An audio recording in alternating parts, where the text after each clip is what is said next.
Hi guys, how to add cracked games to Steam.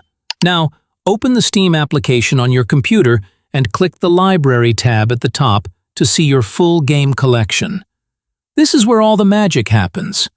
Look at the bottom left corner of the screen and click the Add a Game button.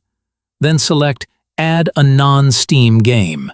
Here's why this matters. You can launch any program right from Steam. If your game doesn't appear in the automatic list, don't worry, this happens all the time. Click the Browse button to manually search your computer's folders. Navigate to the folder where your game is installed, find the .exe file, that's the application file, and double-click it. Pro tip: most games are in C:\program files. Make sure the game is checked in the list, then click Add Selected Programs. And just like that, your game appears inside your Steam library. Keep watching for the next step. That's it, you're done.